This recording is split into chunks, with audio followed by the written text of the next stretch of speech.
TruthSeekah and/or its affiliates are not responsible for any strange phenomena that may occur during or after listening to this podcast, which may include the following: heightened senses of awareness, psychic abilities, UFO sightings, alien contact, time loss, out-of-body experiences, ringing in the ears, ESP, lucid dreaming, increased synchronicities, astral projection, telepathy, stronger intuition, levitation, miraculous healings, and/or remote viewing.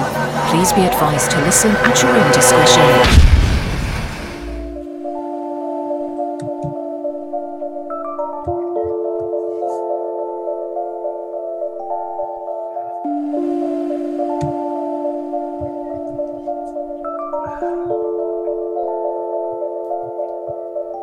Won't you come and take me away?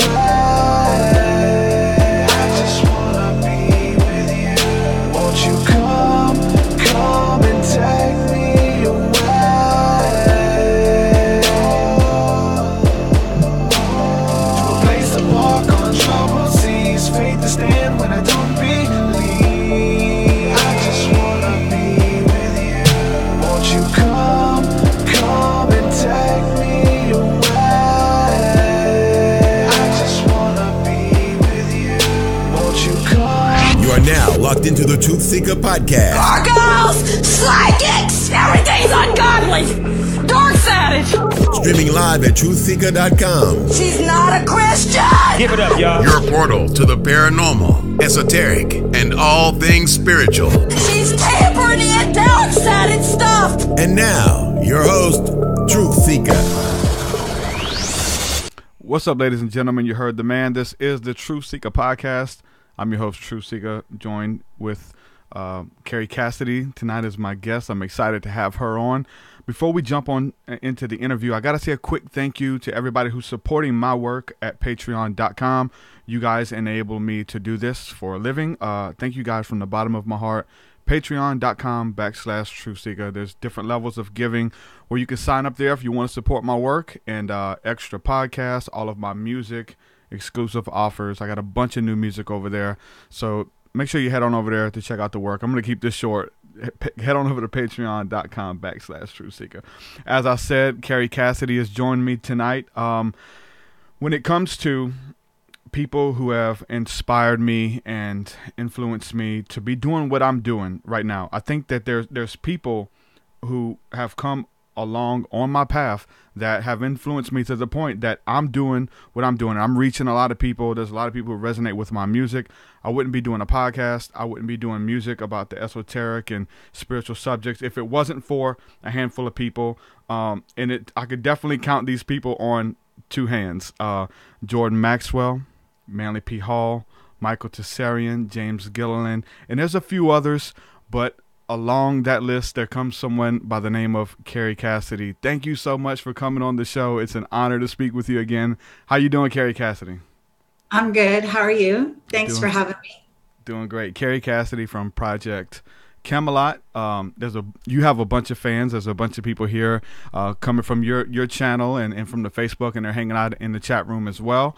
So let everybody know if you guys want to call in. We're going to have the phone lines open here towards the end of the show.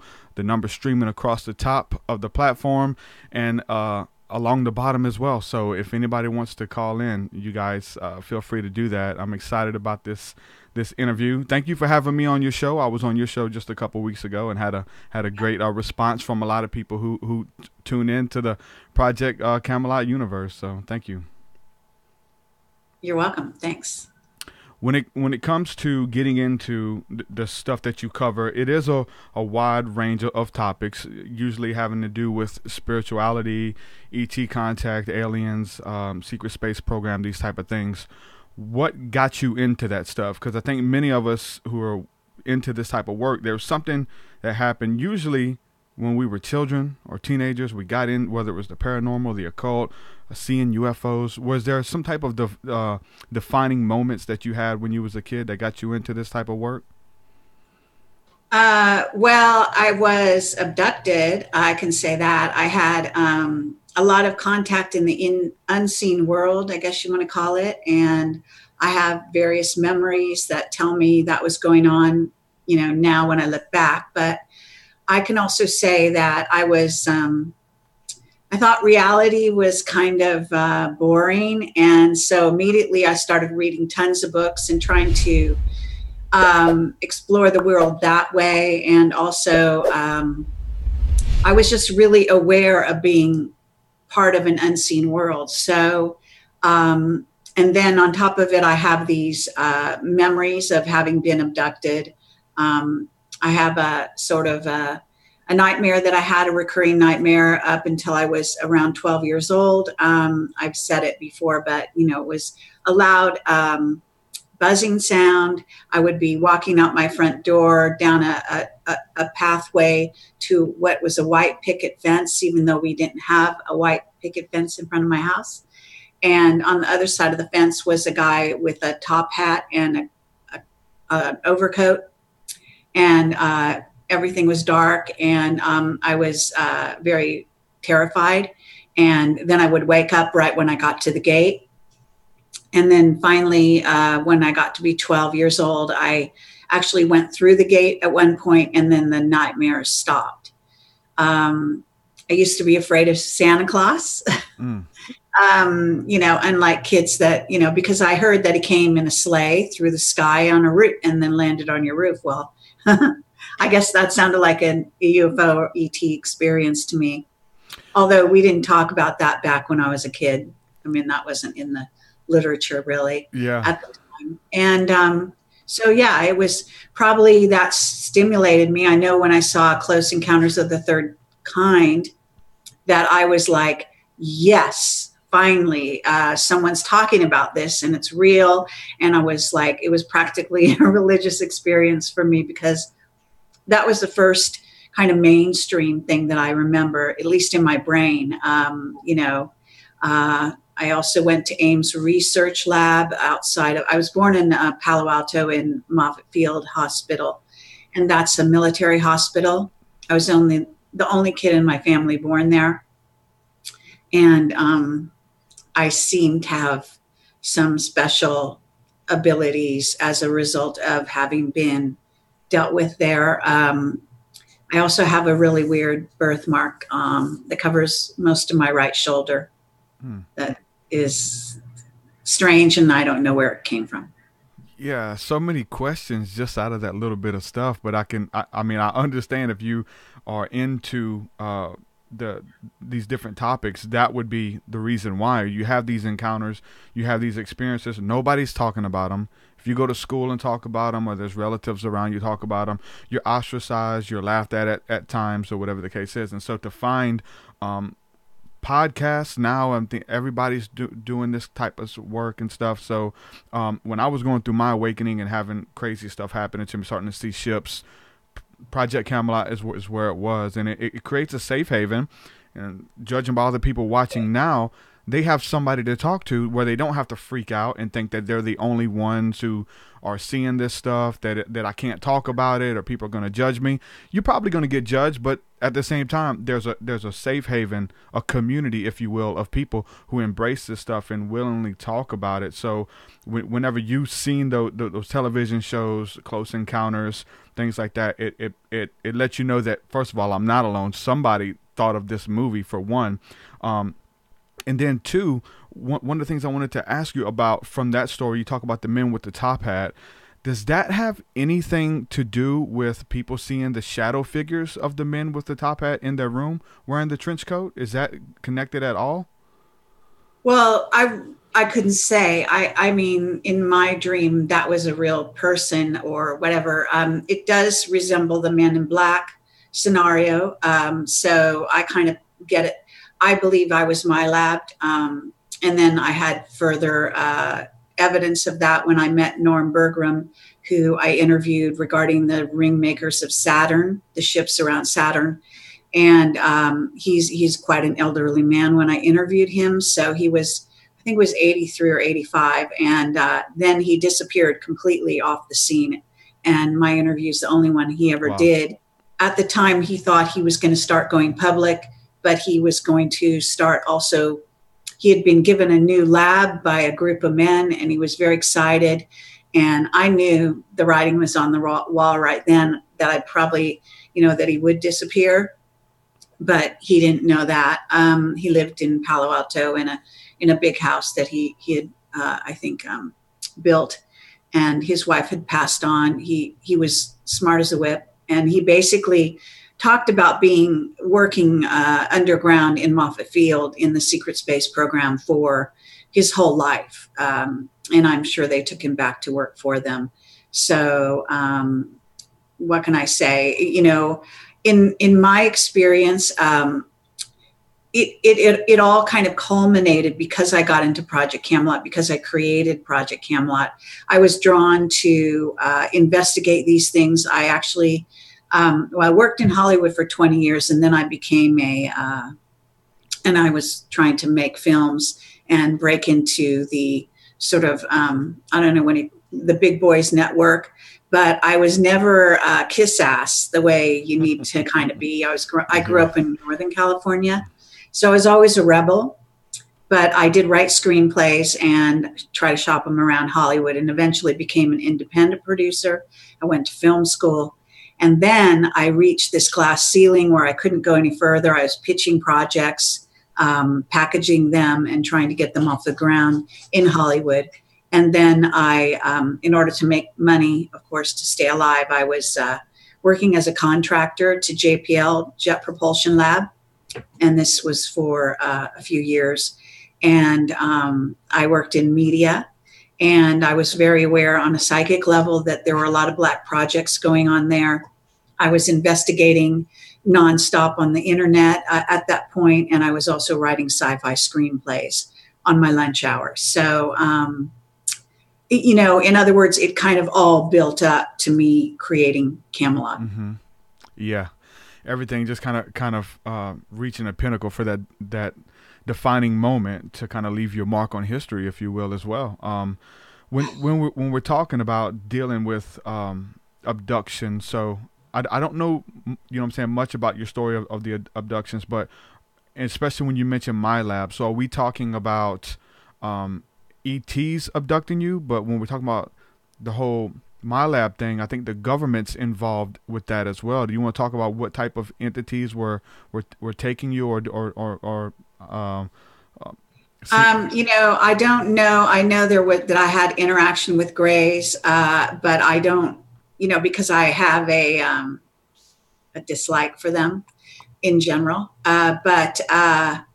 And I also have had dreams in which various ETs, I've had various ETs show up in my dreams. So actually quite a gamut.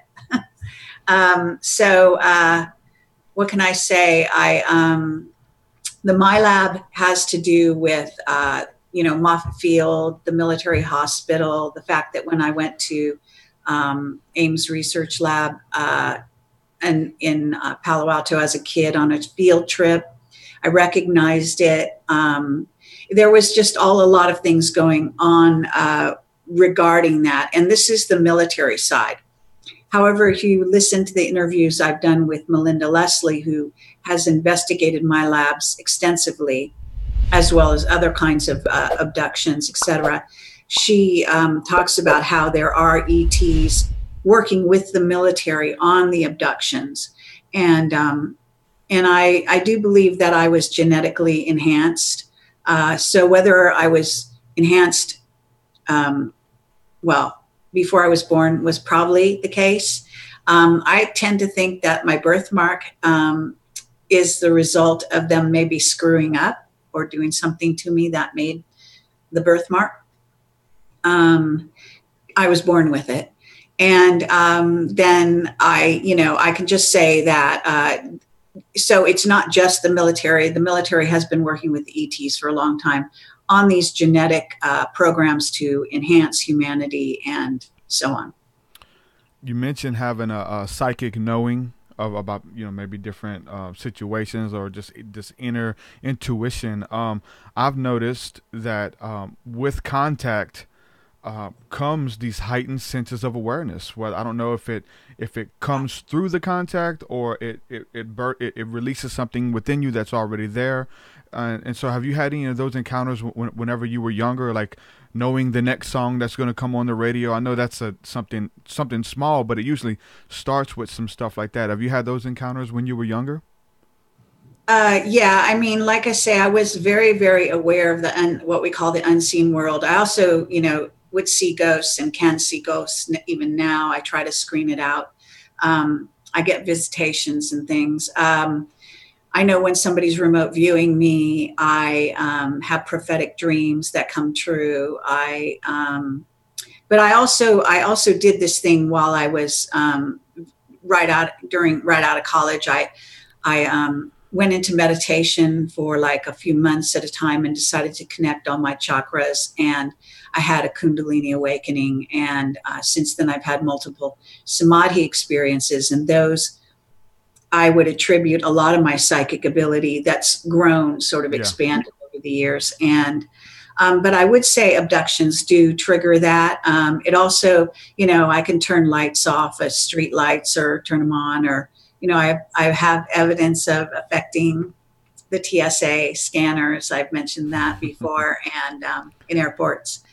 And I've also affected some machinery where in front of other people. So, it wasn't so much that I intended to do that. It's kind of started to, just manifest. Yeah. So it was always kind of, I had some weird abilities as I grew up for a long time that I was aware of that other people didn't seem to have, knowing things that I wasn't supposed to know, and so on. Mm-hmm. Talking about this stuff openly, I know you were talking about some people can be targeted and things like that. I've been having this conversation a lot lately, especially when I'm in the Bible Belt. I'm in Alabama, right? And so I'm talking about psychic abilities, UFO contact, all of this stuff openly in conversation. I was working a full-time regular job, and I had my Facebook page was public for everybody to see it. And all of my friends warned me, dude, don't talk about this stuff. They're going to think you crazy.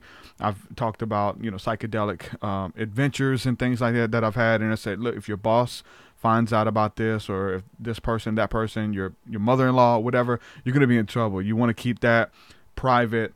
But it was always this inward knowing, like, if you was privileged to this information, why would you want to keep it away from everybody and just keep it secretive to yourself, especially when other people are struggling? I look at the way I found, your work and what it did for me. So maybe somebody can find my story and my work, and they will feel like they're not alone, or feel like they're not crazy, or whatever the case is. But talk a little bit about that, because there's so many people who are still scared to, like, I'm not ready to come out with the information yet. They're not ready for the backlash. Talk a little bit about speaking about this stuff, especially, I think you come from a place where it wasn't so widely accepted. Now everybody has a podcast. You were kind of like a forerunner in many respects. So if you can talk a little bit about that, if we should keep it in, if we should do podcasts and talk about this stuff openly in front of thousands of people. I mean, what's the deal? Yeah, I mean, obviously I'm an advocate of that, of being open about all of it. When we started Camelot, in fact, most people didn't even know what a whistleblower was. They just thought a whistleblower was somebody, in like big tobacco or something that was a person in a corporation. They didn't understand that there was the Matrix movie did come out quite a number of years ago, and I think before Camelot. So, it seems like that really kind of told the story about what we're living in. But I studied Eastern philosophy growing up, and they always talk about Maya and illusion and how this reality is an illusion, etc. And the idea that it's a hologram is in keeping with that notion. So it never seems strange to me. In fact, I always think truth is stranger than fiction. And I've sort of lived by that. I'm very fortunate in that I had very unusual parents. They were not joiners. They didn't, follow the neighborhood or any of that stuff. And they were just completely individualistic, and they did what they wanted and thought what they wanted. And they were both very intelligent. And no, they don't. And they my father was self-employed and would never work for anyone else. And that was completely bizarre back when I was growing up. That was not considered normal by any means.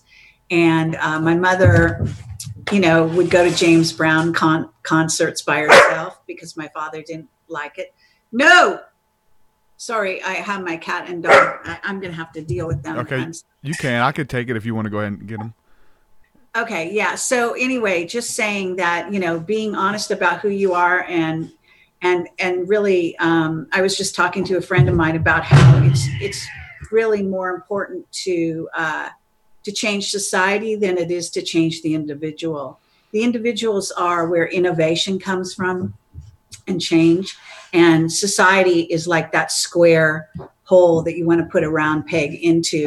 And so everything to do with therapy and psychology has to do with fitting humans into the square sort of hole and becoming a cog in a machine. So that's always been philosophically, Ivan gets that. So I got to go. Hold on. Okay, yeah.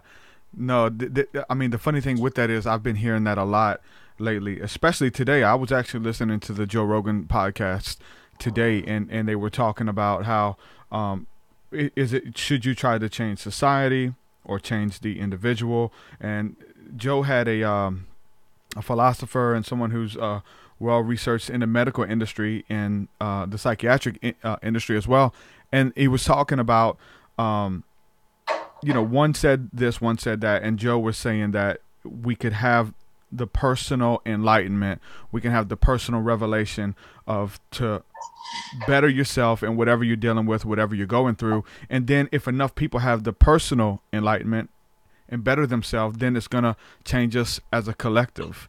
And then so there was just, should we try to deal with each person where they are, or change the laws, change the way that we look at food, change the way that we look at society, or just on the individual level? And so I honestly think it's both. I think that we should try to change society as a whole, but then on the personal revelation, the personal journey ourselves, as we change ourselves, we're going to begin to deal with the people that's around us. We're going to begin to start podcasts and movements and things like that. That's going to touch a actual much wider audience. So dealing with the micro and the macro with it all, I think it's all powerful and all comes into play. Oh, yeah, absolutely. But it's important to realize that humanity is living in basically a slave system and on this earth. So for the most part, society absolutely change it, but you have to, that's my point. The individual is going to change themselves and going to evolve and re-evolve back to source. That's the journey. But in the end of the day, the prison around us are the institutions. Mm-hmm. And the politics, every institution you can think of, religion being a gigantic one. These are the things that need to change. Individuals are bringing gifts with them, and it's very important to allow for that. So I'm a big advocate of that. I studied social change in college, actually, because I'm all about a change in the world. So changing society is really the name of the game there. Before we went live, I asked you if any topic was off the table, if there's anything that I shouldn't bring up, I shouldn't mention. I don't know if you've addressed this at all. I am familiar with your work 100%, but I haven't heard you address this at all if you have. But and this was the same thing. I had some other friends say, yeah, don't bring that up. She may get offended if you bring that up, whatever the case. I said, you know what? I'm not going to say this to offend her, but I'm going to say this because I'm genuinely curious as a fan of Project Camelot, of somebody who has consumed hours and hours of your work. So when I got into ufology, one of the big people I found right off the bat was Dr.Steven Greer. And I followed everything he said, hook, line, and sinker. I really enjoyed the CE5 initiative and the contact experience and all of that stuff that he brought out. Also the work of James Gilliland, which was very similar.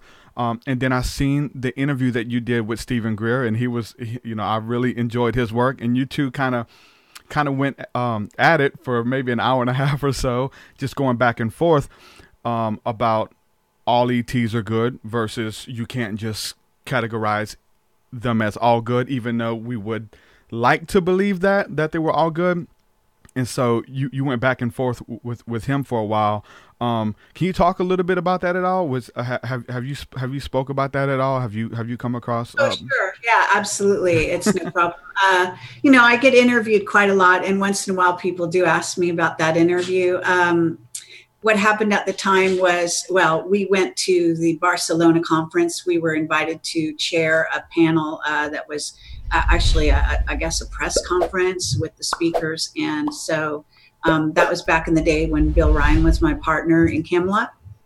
And we also had a witness, Henry Däniken, who came out under his own name about a month before that in another conference that happened in Switzerland. And he was invited by the organizers of the Barcelona conference. His real name is Arthur Neumann. Mm-hmm. And he had given testimony to Camelot, was one of our first major witnesses. And he had never shown up in person until this time when he went to this one conference.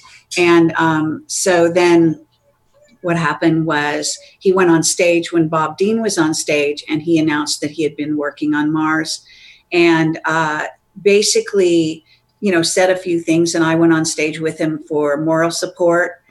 This was just a split second decision on his part, but no. Oh God, I'm sorry. This is just crazy. Usually this is not such a problem, so I'll try closing that door. So anyway, and so we interviewed. Actually, it was Alfred Weber and Bob Dean and Henry Däniken, and we all were backstage doing in this little sort of cubbyhole area where they allowed you to do interviews. And we just stopped, finished that interview, and Stephen Greer walked in with his entourage and sat down in one of the chairs and just said, "I'm ready for my interview." And I didn't. Is that how that interview started? Yep. Okay. And I warned him ahead of time. I just said, "Look, we don't get along," because what had happened was he had intimidated a lot of the free energy activists at the conference, and some people think there could have been a riot, but there wasn't. He also did something strange that Arthur Neumann was not too pleased about, and I don't know what transpired. I just know something did. And then on top of it, he went on stage and lied to the audience, and there was about 1,500 people there. And he said something like I can't remember, it's been many years, but it was something, I think I say it in the interview, but I think it was all ETs are good or something. Mm-hmm. And then there was another lie that was like another bald-faced lie. And, it's important to know that as above, so below, that we live with a number of, zillions of races, really, of beings of all kinds. And some are good and some are not. There's service to self, service to others. Some are, most of them are mixtures of that, but some are definitely negatively inclined towards humans. And it is very dangerous, in my view, to mislead humans in this way. Yeah. So, I figure that he's lying. I know that he works with the CIA. I also know that he is, I'm not going to go any further on that. So basically, I told him before the interview that I didn't want to interview him. Bill wanted to interview him. So we decided okay, here he is. He wants to be interviewed. And I'd actually gone on to one of the Facebook or something the night before and actually called him out on his 2 lies. And I think that's what propelled. That's what I picked up. Yeah. And initially we had invited him for an interview, but he never agreed to it.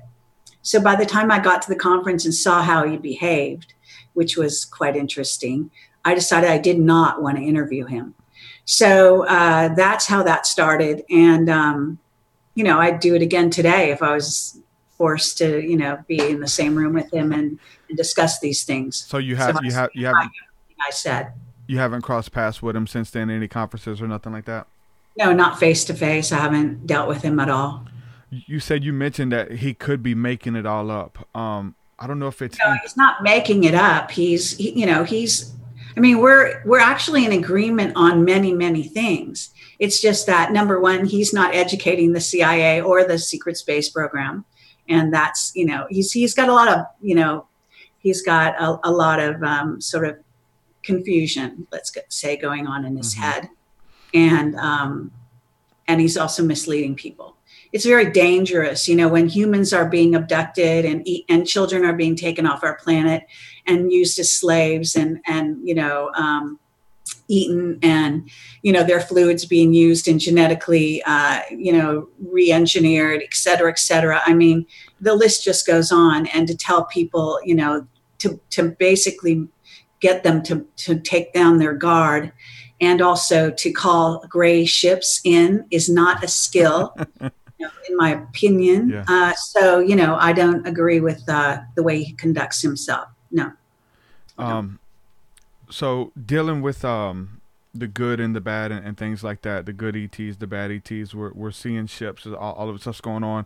I've definitely seen it to where, the ETs or whoever's running the globe right now, kind of like, as you said, they have our malicious, they have malicious intent. Like I said, the slave systems, and they want us for our energy, and we're like the oil that kind of makes their machine work. And we've seen videos in the past of like these ships that are coming in close to the planet, and there's like plasma beams being shot out at these ships and things like that.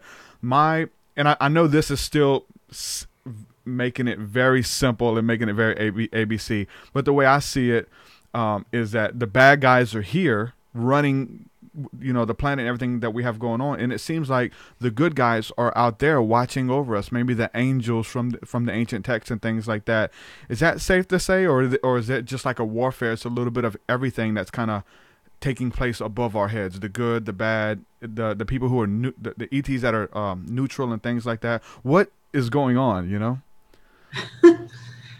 Well, it is a war of worlds, and I will say a lot of the good ETs do come here, as well as, are involved in safeguarding our planet.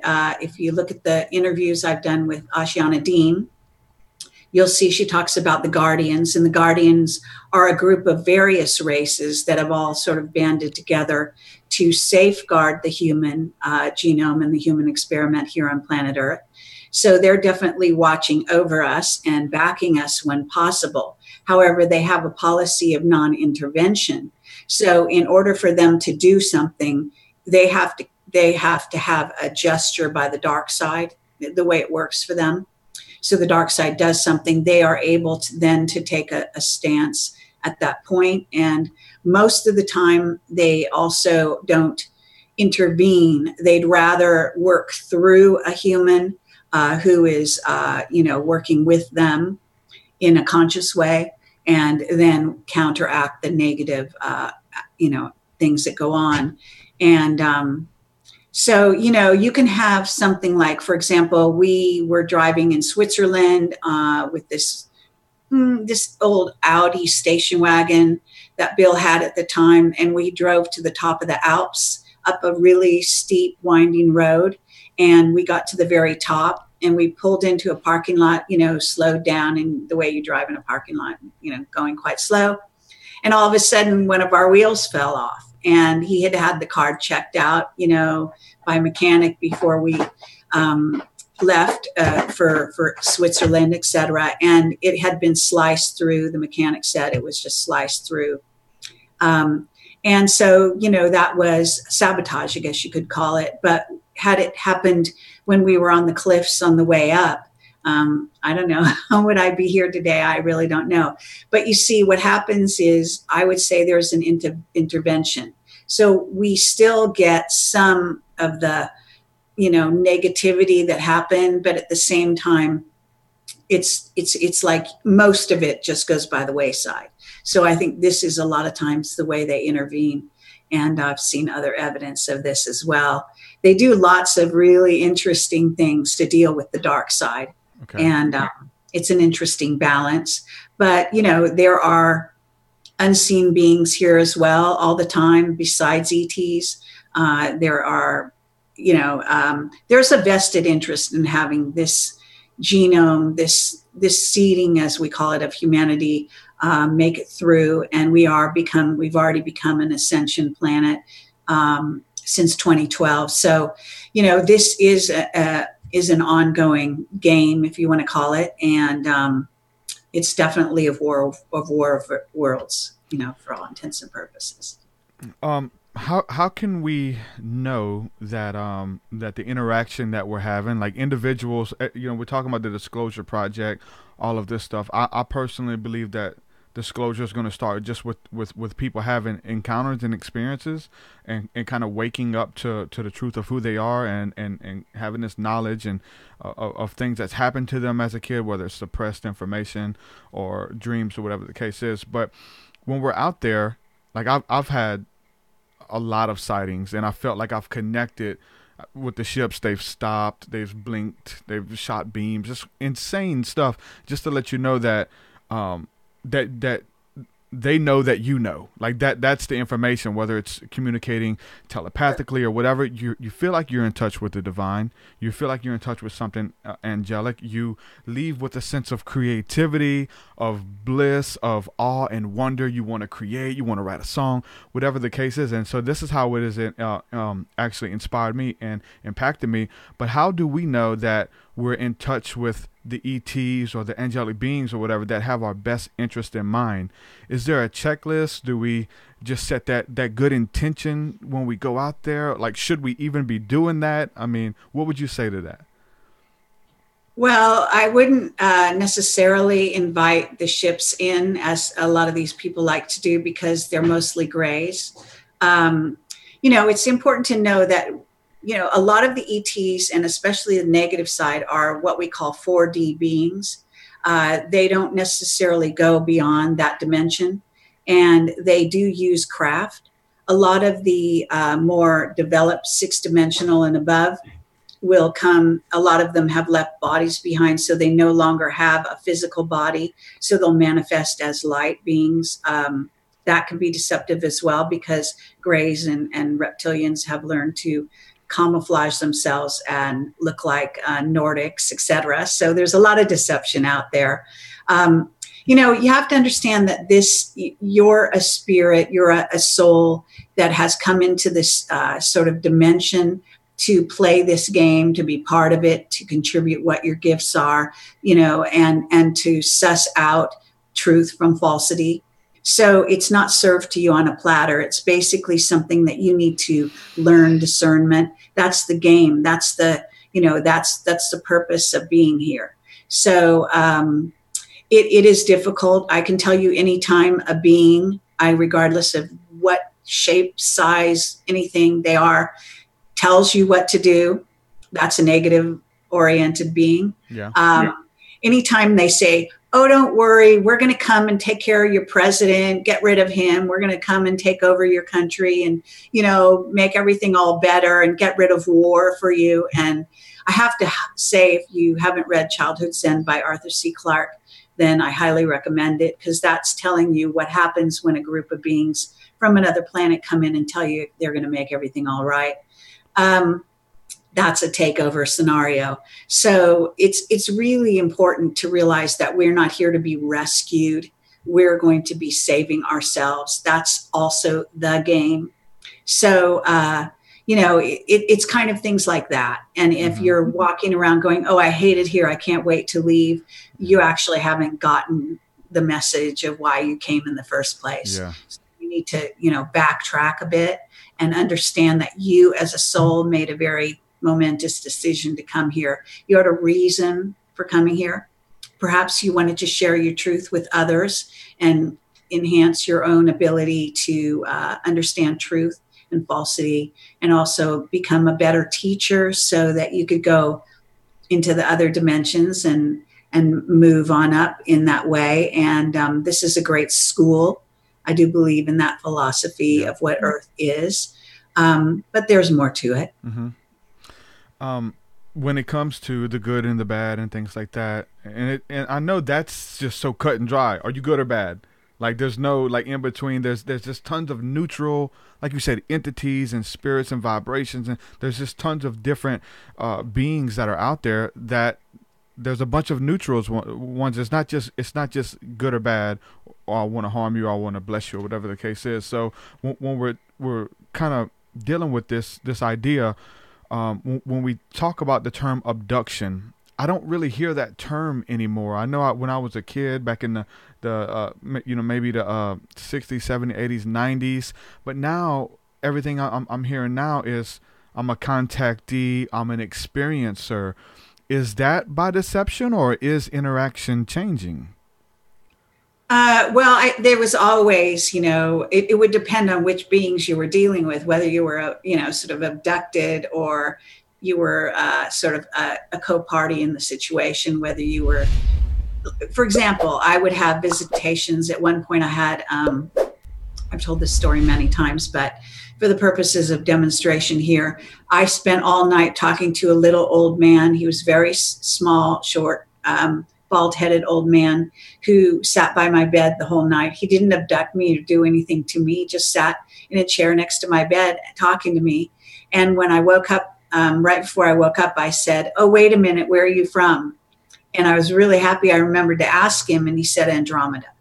So, that was, a contact experiencer kind of thing. On the other hand, like I said, I did have what I think are abduction-like scenarios going on. So, it's, I think it's being politically, whitewashed in a certain sense a lot. And I think that's dangerous. I think that, I know that there's no doubt whatsoever that the Greys, certain rogue, as they call rogue groups of Greys, definitely abduct humans, and they have in massive quantities. It didn't stop. Some people think it stopped. Yeah. It's still going on. And, in the end, I am a believer that we're not victims. As souls, we agree to participate in certain things. They may be positive or negative. And there's a learning experience to be had there. There's also sometimes a gift that comes through the negative experience. Absolutely. So that you'll be able to share and understand other people's pain. And so it's that kind of thing. I don't see it as a one-way street when you have a negative experience.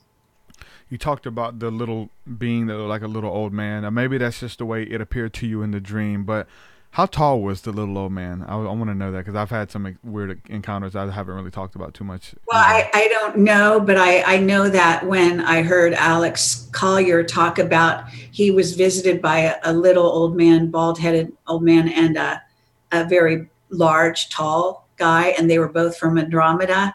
The little old man sounded just like the little old man that visited me, and this was before Camelot. So, but I don't know exactly how tall he is. I mean, I think he might have been like 4 feet tall or less, but I really don't know. He was, sitting down. I just saw him as a little old man. Now, I was disappointed at the time, because when he told me he was from Andromeda, I was thinking, damn, he just looks so normal, just like a person. And I was hoping for some exotic, bizarre, being type thing. And in that case, it wasn't that way. We talked a little bit about, what do you feel about Stephen Greer? And there's a lot of people out there that I feel are muddying the waters. There's so much fake YouTube stories, and then people share it for clickbait and fake videos that are 100% CGI, and people are just sharing it and stuff like that. And then there's all of these new people on the scene and stuff like that. How do you feel? Do you pick up on when you see somebody all over the place and they're like the new UFO guy, and you're like, you can read through them? Are you picking up any of that stuff as well? Oh yeah, sure. It's interesting. We were just talking, a friend of mine and me, about Tom DeLonge and that whole effort. Yeah. He's a new guy on the scene, and he had no interest in, contacting the people who actually spent their lives investigating the stories. Sure. When he put his got an email from Tom DeLonge? Sorry? You never got an email from Tom DeLonge? No, he won't Wow. speak to me. Actually, I have invited him to meet with the producer, but but no answer. So, I mean, I have no ill will towards these people, but I do know when they're doing things that are nefarious, etc. And the sighting that they talked about on his, Go to the Stars video or whatever that was, according to some of my sources, it was actually one of ours. It was actually, there were several ships that I think there were like 20 ships or something, and it went on for a number of days, etc. And I know there's some interesting information out there that suddenly thinks that this was a balloon or something crazy. I mean, that's just muddying the waters further. Yeah. But I can tell you that after, like Rich Dolan has only dedicated his life and has like 3, very thick volumes of very well researched sightings and encounters and so on, with military, being involved with, policemen, large crowds, etc., very well documented. I mean, there's zillions and zillions of sightings. To choose one, and then for that one to be so questionable and to have happened 13 years ago is so fucking, sorry, it's just like so amazingly superficial and, I don't know, convenient. And then to find out, at least according to my sources, which are usually pretty right on, that this actually was a managed event and that they used that, and that it wasn't even actually, some of the footage looks like it was CGI indeed, and, so on. And so what are they doing? More lies to the public, under and sort of muddying the waters and making it harder for those of us who've really dedicated our lives to the subject. So it's not welcome. The way they're approaching it. Now, I know those people know exactly what they're talking about. I know they are from Black projects. I know those people are part of the secret space program, and so on. Again, I wrote to them. I basically, I've actually made videos in which I did a commentary. I've written articles about it. It's all on my website. It's on my YouTube channel, so you can, just put DeLong into the search and you'll find these things. So, I've been commenting on that. Other people, that I have been in the part of the sector that I don't agree with, that's okay. I don't have to agree with other people. I don't mind. I think it's good that we disagree. But I think that there's a lot of dishonesty. I know there's a lot of people that appear to be working for the crowd, and they're actually working for the CIA, and part of the deception, and so on. So what can I tell you? Yeah. It's that kind of a playing field. I don't know if I don't want to, cause I have a lot of different guests on the show. I try not to, I have my own opinions, and so I try not to just say, hey, watch out for this guy type deal, because I don't know 100% for sure that this guy is making it up. But I have my inklings about certain people that I'm just like, man, I see right through it. And I don't know if I should call their name. If I'm the TruthSeekah podcast, maybe we should, if we feel feel something's fishy. So public, and because that particular sighting was questionable, I don't mind mentioning it. Again, I don't mind that he's joined the playing field. I don't mind that he does seem like he wants to get the truth out. Now, whether he's used and abused or doesn't know one sighting from another, and doesn't, has been told, oh, don't touch the people that are out there. They're, jaded, or they're whatever. In other words, you never know what side, what kind of disinfo he's been at as well. But, in that case, generally speaking, unless somebody really is, I don't know, doing something extremely negative to the public, I'm not going to mention them.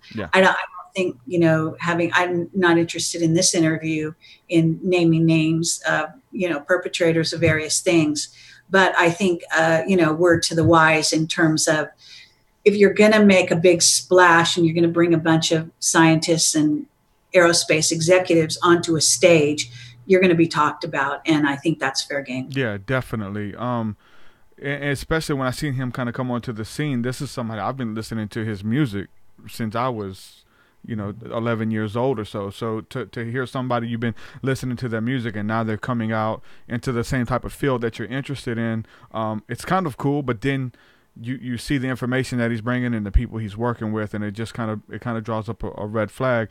Let me ask you this though: is this the same Tom DeLonge from that's been working with Coast to Coast AM? Like at the very end of Coast to Coast AM, when it goes off, they tell you the producers and the underwriters, and they always name Tom DeLonge. They've been doing it for years. I know he's been into this. You're talking about Tom Heiser. That's Tom a different Heiser. Together.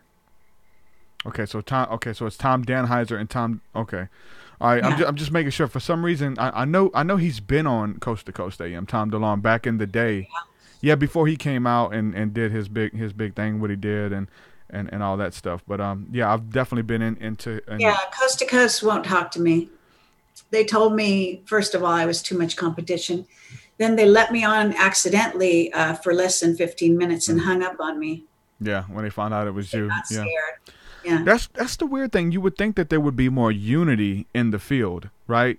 And there is a lot of unity, don't get me wrong, but you think that there would be more if there was like a common interest and an invested interest. But we find out that I think a lot of people are making it up. I think that other people have book deals and publishing deals, and they're making it up as we go. I've had a lot of contact experiences, and I've had it just mind-boggling that I've dedicated my life to this stuff. And I don't have half of the information that these people are talking about. Most of this stuff is muddy when you're coming out of those realms, or you're waking up in a dream and you felt something in your room and you're having all these encounters or whatever. But then these people have it down to a T. I think we're doing good to question it. I don't think we should follow anybody's teaching or books hook, line, and sinker. I think we should question it all and what remains. And once we take these other pieces of the puzzle and put them together, let me take Kerry Cassidy's piece, let me take Stephen Greer's piece, let me take Maxwell, everybody put it together, and it eventually starts to make a little bit more sense. And some of the people who are making it up, or they're kind of falling to the wayside, or they're focusing on other things at the moment and they've kind of lost their interest or passion in it or whatever. So I appreciate you know what I'm saying, being here and doing what you're doing, and you've been someone who has stood the test of time over, threats and trolls and all of this stuff that you get by talking about this stuff early on. Do you want to talk about that a little bit? Because we're talking about like encouraging people to speak out about your experiences, but it kind of does come with a price, right? Sure. But, I mean, I was sort of geared to be a public person because I simply knew I would when I was a very young person. Yeah. And I also studied acting in New York City for 4 years. And, I came back to Hollywood to be an actress, actually, and a director. My path didn't quite I didn't spend a long time doing both of those things. I may return to it at a certain point. So, I was ready. I studied journalism, I was a journalist. So I have a background that sort of supports the kind of work I do. And that's been very valuable. Sure. I understand actually from past life experience as well, what it means to be a public person. So I was totally ready for what might come along. Some of the things, though, were kind of shocking. Like, I wasn't quite prepared to have people who I interviewed turn on me like a couple of weeks later and suddenly call me names and do all kinds of stuff when I've been nothing but kind to them. And that has happened actually over the years. And that's been very bizarre. I've also been threatened by some of my witnesses. And, so those are things that were a little bit more advanced than just worrying about the public bad-mouthing you. Yeah. I mean, we know that the CIA and these NSA are paying trolls to really inundate my channel, which is why I don't have comments. Yeah. The trolls are just rampant and they're really vicious. Some of them are just out of their minds vicious. Oh, yeah. Some of them really are freaking crazy. 100%. And this sector does, encourage crazies. And also people get triggered. So even people that are relatively normal, when they hear someone talking about things that they're trying to bury, and that they may have some very bad memories around, that can kind of, make them go crazy, I guess, or something. So, it's kind of a dangerous game that we're part of, but it's important. It's a life and death struggle to get, keep humanity going, to get the truth out. You basically, who cares whether somebody calls you names or lies about you and all that kind of crap? It's just, you kind of have to roll with the punches. You got to get used to it because it doesn't stop. Yeah, it doesn't stop. Yeah, it's their deal. It's not you. It's not your world. It's their world. They have an image of you in their head. Yeah. That image is not you. So it's a very interesting dynamic. And it's also, it's great to learn the kind of discernment against self-control, understanding, even, sort of patience and love with, these kids, these babies that are like no idea what's going on and think that, the naivete is just deep. It's really deep. Mm-hmm. The whole YouTube comment thing is outrageous, and I think I kind of like to silence their voice when they think that they can come upon your platform and use your platform to voice their opinion or whatever the case is. From dealing with the comments and things like that. I had a pastor comment on one of my videos the other day, and he just was kind of shooting me down or whatever, but I just responded like, why did the pastor feel the need to come on my channel and not show self-control and actually want to come on and make his voice heard? He's like a pastor of a church, but he had to come to my channel and voice his opinion. I was like, you didn't show self-control. Like, you need to practice that. And but it shows you, man, like, people are like, they want to get that last word in, Yeah, it's just their problem. There's a lot of disturbed people. It's understandable living like we do. People are being lied to by their governments constantly. A big hurdle I've said in the past is, if a person isn't ready to accept the notion that their government is lying to them on a regular basis, then there's no way in hell they're going to, understand the stuff that we're talking about. That's a first hurdle. You have to understand that the people around you in these institutions have been fed lies their whole lives as well. And their sense of self, their sense of security is lodged in those institutions. So they're going to lie to you because it's their life and death struggle to just, keep their ego intact, I suppose. There's a lot of steps on the road to awakening and enlightenment, actually. Mm-hmm. So this is what we're on, a road to enlightenment, and this is all part of it. I agree, Kerry. I'm gonna go to the phone lines here. We do have a caller here. Caller from California. Who are we speaking with? Caller from California. Can you hear me? Okay. Maybe not. Anyway, if anybody wants to call in, the phone lines are open. We got a few minutes left. So if you have a question or you want to join the chat, make sure you go ahead and do that. Talking about the ETs and all of this stuff. And so you say you don't recommend people going out there and trying to make contact, right? Don't do that. Well, what I'm saying is that if you try to call ships down, literally, the ships are often gray ETs, and the grays are, a lot of them are very service to self. Now, there are some positive, more positive, even recovering grays, I guess, but it's going to be a few and far between. So, if it's like, first of all, the beings, a lot of the beings that are on the positive side that will try to contact you will contact you because you're ready and you have an openness. It's not like you have to sit there and pray for them to show up. They'll be there. It's, it's kind of like understanding that communication is a two-way street. And you don't have to, I don't know. It's kind of like you don't have to do anything. You just have to be, and these things will come into your midst. It's more difficult to stop communication with the various beings and ETs and ghosts and you name it than it is to initiate it, because we're part of this incredible milieu of beings, of billions and billions of Earth-like planets. Scientists are even telling you now. So what do you think? Are a few of those races coming here to say hi and to get involved? I mean, and it's just we're communicators. It's all about communication.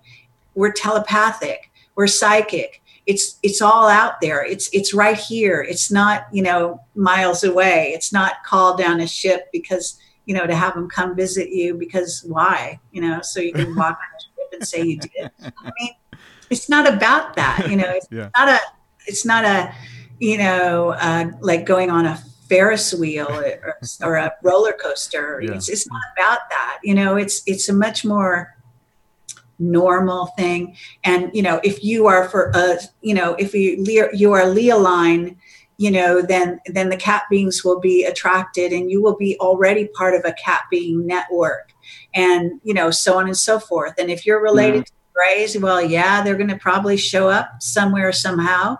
And if your family line has been infiltrated and so on and so forth, if you volunteered and don't remember that you did, to be messed with, in the end, as far as I'm concerned, whether it's AI or it's another being or whatever it is, our spirit, our soul is being given the challenge of understanding that we can surmount all of it. It doesn't matter if they enhance you. In the end of the day, you're still going to be your consciousness, and your consciousness is going to interact with whatever that package is. It may have more difficulty making direct contact with you. You may be more interfered with, but again, this will be a choice. What we need to do, in my view, is understand the power of spirit and the power of soul to transcend all of it. So that's kind of what it's all about. It's like educating yourself. I think of like Quentin Tarantino and all his movies, and a lot of these super violent movies where they just are killing people over and over again and all this kind of stuff. And I think they're like children that want to believe that death is the end. They want to prove to themselves that death is not the end. So they just kill people over and over and over again. Humans are kind of like that in their movies and in their lives in some ways. You can't kill the soul. It's eternal. Yeah. You can't kill the spirit, It's part of the creator. So, we're all part of that. So you can't kill it. And when humans realize you can't kill it, it's just going to take another form and come back again. They'll stop killing each other. They'll stop killing anything, because it's not going to work. It doesn't work. That's good. That's a good way to look at that, man. And the Kill Bill franchises and all the death and destruction out there is trying to cope with their own mortality, essentially. What they feel to be trapped in that body, and this fear of death, the fear of dying. A couple more calls here. We'll jump to we got a caller calling from Michigan. Who are we speaking with? This is All It Is from Michigan. What's up, TruthSeekah? Hi, Kerry. Hey, what's going on, brother? Hey, man, I want to say nice video, brother. Your new video was awesome, bro. Thank you so much. I had to take this synchronicity that seems to be happening and take a chance to call in and say hi to Kerry, who's one of my biggest influences in just this area. And just thank you so much, Kerry, for everything you do. You truly are a warrior for this community. Thank you very much. Appreciate that. The only question I had was just on bringing it back a little bit to Greer and the abductions and stuff like that. And if, of course, nothing's all positive, nothing's all negative. But does she think that some of the abductions are from the secret space program or branches of that? And if that continues, and that some of the abductions that are accounted for could be the secret space program? I was just curious about her thoughts on that. Well, Definitely. yeah, actually, that's what a MyLab is. A military abduction would be the secret space program abducting you, and absolutely. It gets pretty interesting when we start talking about that with the MyLab. For anybody who's never heard that term, it's military induced abductions, right? Is that the correct terminology? Sounds about right. Close enough. Yeah, it's pretty interesting. So, brother, thanks for calling. All it is, we actually I have a song coming out with him shortly. It's going to be on his next project. So yeah, man, thanks for checking in with me. Got another caller here from Central Coastal California. Who we speaking with? Well, I'm going to go by the name of Michael on this call, if that's okay. That's fine. What's going on, Michael? Yeah, I want to say hi to Kerry. I got the opportunity to meet Kerry in person in Cottonwood several months ago at a conference. And she was one of the first people that I followed several years ago when I first started doing my own personal research. And I just want to say that I support Kerry 100%. We've never actually had a sit-down conversation. I hope to actually meet her and talk to her possibly even tomorrow because I'm in Los Angeles right now. I just finished with the Conscious Life Expo. I just want to make a comment if anyone's listening that I have a lot of compassion for and empathy for Kerry because I'm a researcher and I see the political situation. I see where certain people's information is suppressed. I'll say that it's not you're not invited to the party unless you're bringing the same Kool-Aid that everybody else is drinking. If you have a Kool-Aid that's just a little too intense for maybe certain people to deal with, or maybe there's an organization out there. I don't know what letter, 3 letters we want to apply to them, but there are definitely, and I'm 100% confident about this, there are groups out there that are spreading disinformation and trying to suppress the real truth because they want to give us this disclosure. But in my opinion, it's kind of a fake disclosure. And what I mean by that is there's much more important information other than just flying saucers flying in the air. So they want to feed us this little flying saucer scenario, but what Kerry's discovered, and she's traveled the world. She's talked to people that actually, when I listen to her interviews, it helps me immensely because it helps put the puzzle together. So I suggest strongly anybody that's doing their own research, you need to include Kerry Cassidy's work in your portfolio of research. Yep, 100%. Thank you very much. Appreciate it. All right, Yeah. Michael, you have a question? Is there any possibility before I hang up here, Kerry? I've been tweeting with you, but I didn't have a chance to follow up. But if I'll send you a tweet after this conversation, if there's any chance I can meet with you while I'm here in Los Angeles, I'm going to go to the UFO Congress in a day or two. Oh, I see. I'll send you. Okay, it's possible. We'll see. Yeah, I'll just say. We can talk, but I understand that you're very busy and you've got to be careful who you spend your time with. I totally respect that. Okay, thank you. All right, Michael, thanks for calling, brother. As you'll be known on this phone call. Another caller from Central Colorado. Who we speaking with? Hey, what's up, TruthSeekah family? This is Matty Ice. Matty, what's going on? Hey, how's it going, brother? I just wanted to come out, reach out to Kerry Cassidy, and thank her so much for being part of this community. We need more people that are like-minded and open-minded and can make their own decisions. I had a quick question for her. It's considering back when Project Camelot first came out, she had a thing on there where she was interviewing a lot of super soldiers from all over the country. It was about 10 years, maybe 7 years ago. And I had a question about a gentleman named Max Heiser. I'm not sure if I'm pronouncing his last name right, but from what I've gathered, this guy was a super soldier and he disappeared recently. And people are speculating that he got murdered. So I kind of wanted a little bit more information from her, especially since she interviewed him, and get a little bit more depth on that. Sure. I've done a lot of videos about him, actually about his death, and interviewed Miles Johnston. I also did a lot of research and was in touch with the filmmaker who filmed his last, video, and was literally on the phone with him, and on the other line was the woman that witnessed his death, who he died on her couch, Monica. And so I did some of my own research in that area.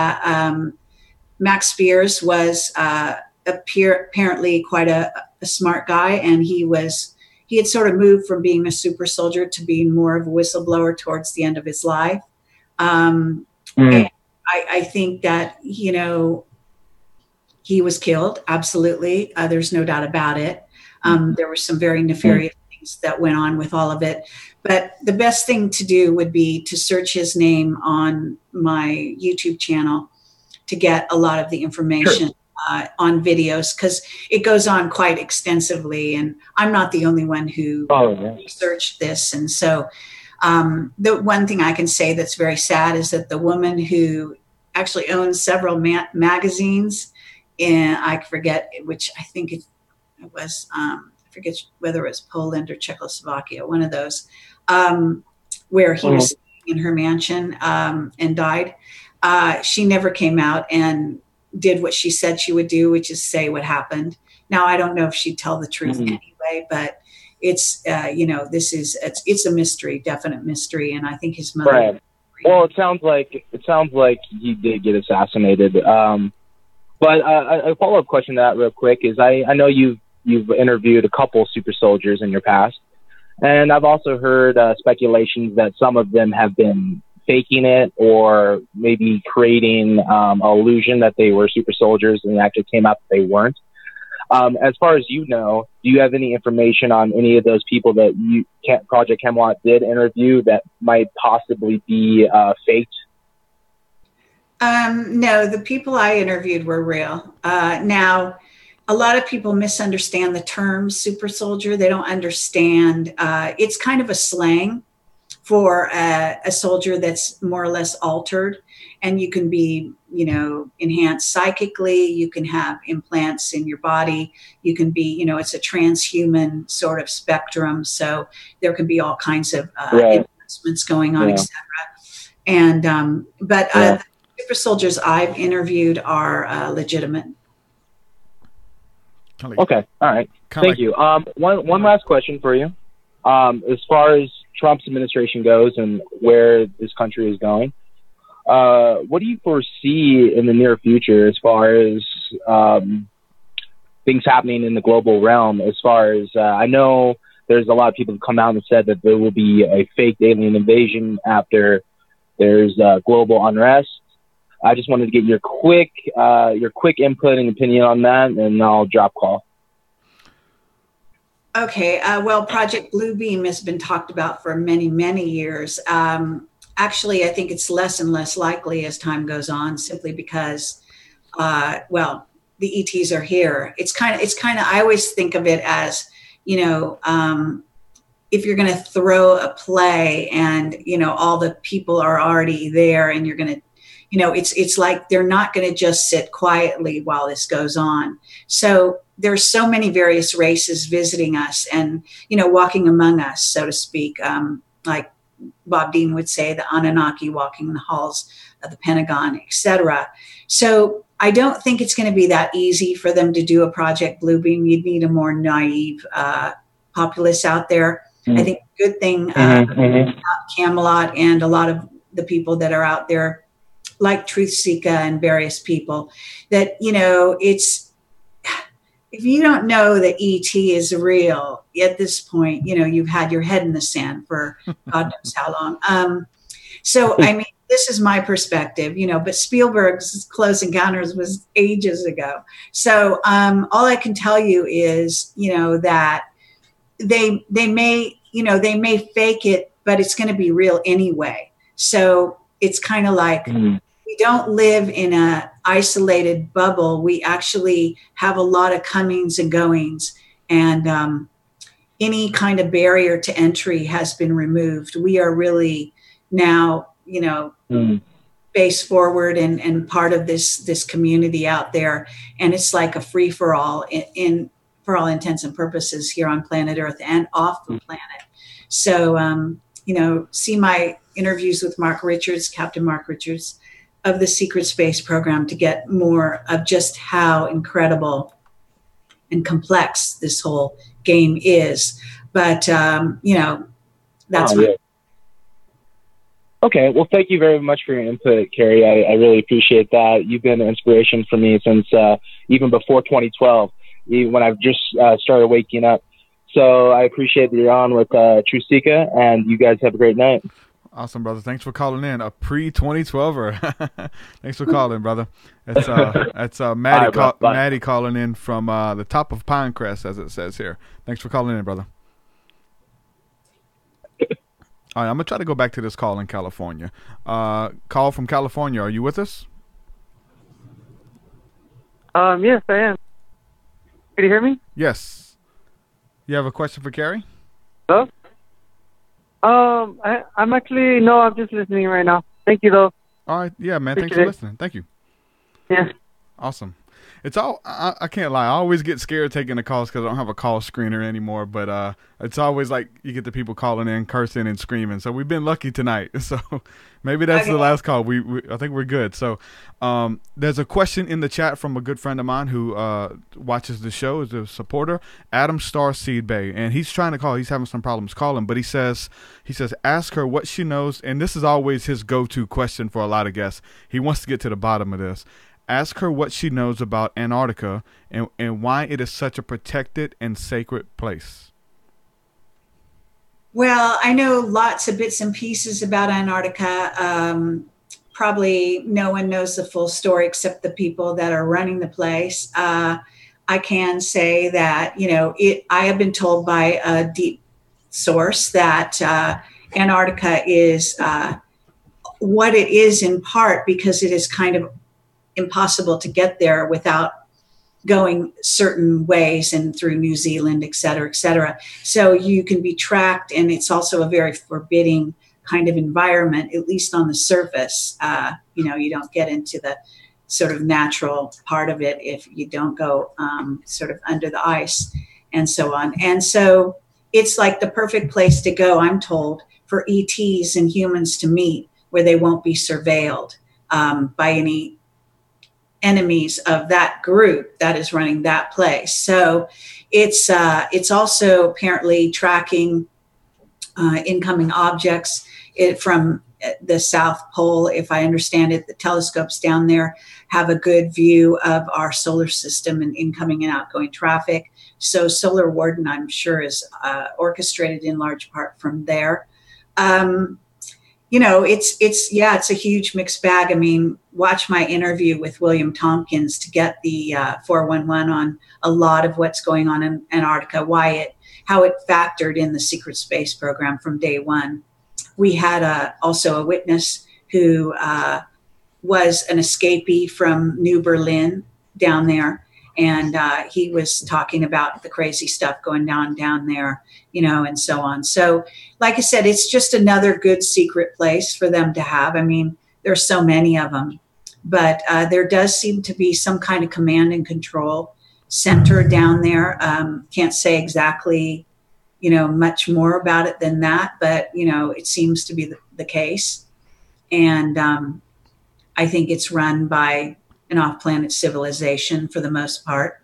I do think that John Kerry went to report down there, and various other leaders have done so at strategic moments in our history.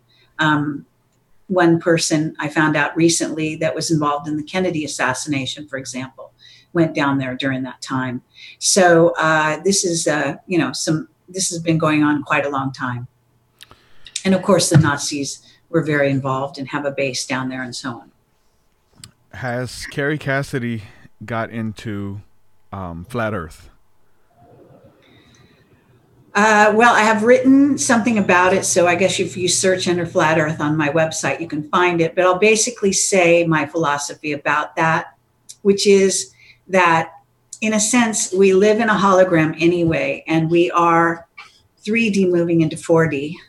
My dog is saying hello. Oh, he's beautiful. I finally get a chance to see him. Wow. Yeah, someone said I should show my dog because she's a puppy, but she's learning. So anyway, so what was I saying? Flat Earth. Oh, flat Earth. And so it's, even Ashayana Dean talks about these plates, and I use the word planet. So a planet is a plane, and it's a net. It captures people. It captures you. You're captured by the planet you live on. And it's a plan. It's a net with a plan, and it's a plane. So anyway, there's this aspect of 4D coming into 3D at this time. And 4D is a horizontal, endless plane. It's the way it's visualized. And so this is what we're moving into. We're moving out of 3D, in my view, and very much into 4D more and more. And that's why we're dealing with so many of the beings from 4D. And 4D is all about group-to-group interaction. So I think what's happening is that people are kind of, we live in a hologram anyway. Nothing is really solid. We are spirit first, material second.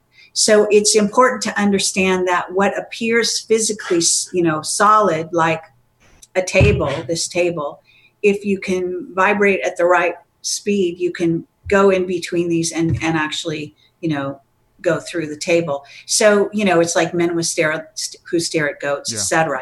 So I understand all the weird stuff that goes on. I have heard about it and looked into it. And even this latest thing with Elon Musk in the car and how bizarre everything looks, and how they're showing the Earth, and why is it circling constantly? I thought it was on the way to Mars. Why doesn't it just drive there straight? And there's so many weird things that they lie to us about. I'm with everyone on that, and I can say that one of the things is, when they show you, like in Antarctica, they show you a flag that's supposed to go every so often, and then all of a sudden the camera breaks, and then they don't show you anymore. I mean, this goes on constantly. So yes, they're hiding stuff. Do we live in a flat Earth? No. I believe that the spiral, the circle, the sort of the dimensional, in this dimension, we live on a round circle, a globe, so to speak. And, our head is a globe. This is kind of how it works. There are the basics, the platonic solids, etc. So I don't think flat Earth is exactly what it is. But I do think that there are lies about what's being shown to us and what isn't, and why we can't see certain things in space, and why you never see the stars, when you're in a spaceship, and all this kind of weird stuff. I mean, it seems my answer to that is, of course, that there are ET craft, gigantic ones, that we are so not alone, and etc. But I see it in a more dimensional way. I think it would be the best way to explain it. I don't see it as, as far as I'm concerned, these walls and everything around us is an illusion anyway. I'm very much a believer in the sort of, I guess you'd call it, the Eastern philosophy. Hermetic principles, vibration, things like that. Mm-hmm. So, and who cares, in the end? I mean, I realize that. Marginalize your fan base over flat Earth. And that's what it's I'm a saying. game. If it works for you to think of it that way, to kind of get into the 4D mindset and to think of it that way, I think that's what's happening to people's minds. I really do. That's why it's come back to the fore.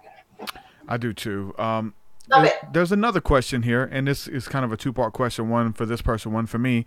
It says, ask if the aliens that people see on hallucinogenic trips are real. Serious question, like you take in tribal ceremony. So my question is, are these entities that people are interacting with, do you think they're real? Number two, have you had a ayahuasca ceremony or psilocybin mushroom encounter? Yes, I think they're real. Well, I can say that I can't go into a lot of detail, but I did live in Woodstock, New York, for a little while, and got involved in the music business there when I was quite young. And I was caretaking a house on a hill in the town of Woodstock, the real Woodstock. And Sky, stop it. And something visited me there. And I had been given I think it was some kind of peyote button thing. And, I haven't done a lot of drugs in my life, but that was one time when someone said, oh, try it. I was young, I tried it. And there was this really kind of horrible green being that I woke up and was like trying to, get on top of me or something. And I like screamed and, it disappeared. So I think they're real. I think these, it's reptilians. There are a lot of reptilians are totally interdimensional beings. They're going into the fourth dimension, and they're coming here. They can only be here temporarily. On the other hand, some of them have been, going in and out of this dimension forever. And, and I think if you look at the work of Graham Hancock, you'll see that he was very much into ayahuasca and had visitation and so on. So, yeah, they're as real as anything else. They're as real as we are. What does that mean? We're more I like that. What kind of dog do you have? Oh, she's called a Swiss Shepherd, and I researched to decide what kind of dog to get. And she's like a shepherd, but not as heavily built bone structure. And she's often used in police work in the UK. And they're very beautiful and lovely and extremely intelligent. I have a wolf and husky mix, and it looks a lot similar to yours. And it was funny because you said her name is Sky, right? Mine's name's Star, so it's actually Hoshi, which is Chinese for star. So that's interesting. Looks a lot like them. So, well, I should probably get going. You said this is drawing to close, yeah? Yes. One last question. What does the Jaguar mean to you? We always see the iconic Project Camelot Jaguar. What does that mean to you? I used to write poetry and rock and roll songs, and Jaguar is a song that I wrote and produced with one of my ex-husband, actually, and who's a rock and roller. And let's see, what can I tell you? The Jaguar, I didn't even know it when I wrote the lyrics. I hadn't really researched it. It came to me sort of in a vision, and I got the whole set of lyrics all together and everything. So if you listen, but it's basically interdimensional portal, and it symbolizes that to the South American cultures. Yes. So wow. It ended up to be the perfect song for Camelot. Yeah, definitely, and especially when it's dealing with, like we're talking about the ayahuasca, they talk about going into those realms and encountering the Jaguar beings. And I love big cats, so yeah, beautiful. Well, Kerry Cassidy, thank you so much. I enjoyed spending this time with you. We have to do it again sometime soon. My hat's off to you. Thank you so much. If you want to plug your work, if there's anybody out there who have no idea who you are, if you want to plug your work where people can check out Project Camelot and your work, you can go ahead and do that. You can go to projectcamelotportal.com, projectcamelot.tv, or projectcamelot.org. We've had to have more than one URL because in some countries we're being blocked. We specialize on with whistleblowers from above, top secret, and secret space. So Kerry Cassidy, visit my website and watch my videos. I've got like 600 or it's closer to 700 videos now on YouTube. I've got a massive channel, 56 million or 57 million viewers, unique views. And I think my subscribers are somewhere around 186 or 7,000. Good stuff, Kerry. Quick question. Is your channel backed up? Do you have your videos on an external hard drive or somewhere saved? Of course. Great. Yes. Awesome. Thanks for hanging out with me, Kerry. I appreciate you. All right. I appreciate you, and take care. Thank you so much. Have a good night. Thanks. All right. Bye-bye. Yes. Kerry Cassidy, ladies and gentlemen. The Kerry Cassidy. I enjoyed being a guest on her show. She had me on. If you guys have not seen that episode, go to her channel and watch the video. Type in TruthSeekah on her search, and you'll see that interview that we did there.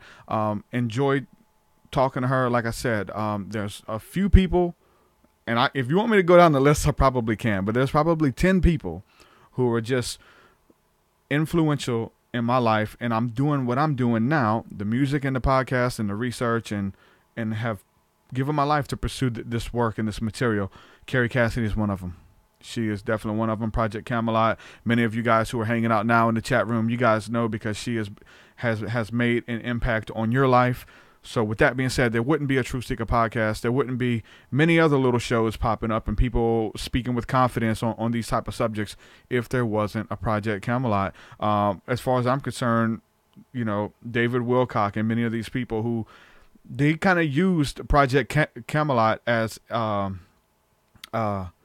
be propelled with their careers essentially to where they are now, because that was just a huge platform when there wasn't a whole plethora of shows to watch. Now, like if you're watching this on YouTube, there's probably a ton of videos going down the side, you guys watching this live, of different videos you can watch concerning spirituality and aliens, and everybody's an expert on the subject. But I'm telling you, just a few years ago, there wasn't many people doing it. Kerry Cassidy was one of them. My hat is off to her. Thank her and Bill Ryan for the work that they've contributed and the work that she is still doing. She's still going. It's not over yet. So, Kerry Cassidy, thank you. One thing she was talking about, the Elon Musk thing and seeing the SpaceX or whatever and that car. That thing looks like CGI, and it's not good at all. And I think he released a statement and he says that the reason it looks fake is because it's real, or if it, what I'm saying, that because it looks fake, therefore that must mean that it's real, because they could have did a better job, right, with better CGI and better stuff like that. I don't know, that's insane. If you haven't seen it, it doesn't look real, I'd say that. But it is interesting to note. Now I know I'm going to mess this up, but the one of the Apollo missions where they was supposed to pan back and film the Earth through the window, it's interesting to note, and there's extra footage that shows this, and they admitted it, but instead of pointing the camera out the window and filming the Earth as they're leaving the Earth, supposedly, they hold up a cardboard with a hole cut in the center of it, and they put that up against the window, and they film the cardboard to show this perfect circle in the middle, and it looked like it was the Earth, but then at the end you can see them move the cameras away and pull the cardboard away, and supposedly they admitted it. This is interesting. It's interesting. Why would they do these things? Something's going on. Like I said, you guys aren't an hour and 30 minutes into this podcast, into this episode, if you didn't know that something was happening. I don't claim to be an expert. I don't trust many people who do, put it that way, to be an expert, but we know we have something. Like, we have something to bring to the table. Kerry Cassidy has something to bring. I think Jordan Maxwell, I think Stephen Greer, I think all these people have something to bring to the table, a piece of the puzzle, and as we put it together, it begins to formulate a picture. So all of this stuff interests me. I've had my own experiences, and this is what we do. TruthSeekah podcast. Thank you guys for hanging out with me. Thank you guys for supporting my work over there on Patreon. Every Thursday night, we are doing the roundtable discussion on the School of the Mystics. So anybody who's looking for community, anybody who's looking to get plugged in with what we're doing, those who are supporting on Patreon, you get access to the School of the Mystics as well. Anywhere from $1 a month. To whatever you're supporting at, you get access there. So Thursday nights, School of the Mystics, 7 p.m. If you head on over to patreon.com/TruthSeekah, you also get extra podcast. You get my full discography. It's like 10 plus albums of hip hop music and esoteric spirituality, everything that essentially what I've been learning from those type of research and podcasts and stuff, and having in my own encounters, articulating it and putting it into a song. That's what I do music about. It's so cool that a lot of people who listen to my podcast now, there's so many new people coming on, they don't even know that I do music. So it's cool now that, like I said, at the beginning, it was people who were fans of my music. They would in turn listen to the podcast just because they like the music and they like what I'm about or whatever. But now there's a lot of new people coming into my work and what I do simply because of the podcast. So all of you guys, I'm going to say shalom, peace, welcome to the fold, welcome to the podcast. Click that subscribe button if you're on YouTube. Also, in the description, we do the podcast is on iTunes, it's on Spotify, iHeartRadio, all that good stuff. Make sure you subscribe to my channel there. So, patreon.com/TruthSeekah to support. There's a bunch of ways to support in the in the description. And so I couldn't do this without you guys. I go as far to say that I wouldn't do this without you guys. Thank you guys for the support. 2018 is off to a great start, man. We're doing big things, and I appreciate each and every one of you guys. With that, I'm going to say good night and shalom. Thank you for everybody hanging out in the chat room. All of my regular people over there, people checking us out. Jim Gerard, what's up, my brother? Yeah, I just interviewed him the other day. If you guys haven't seen that interview, go listen to that one.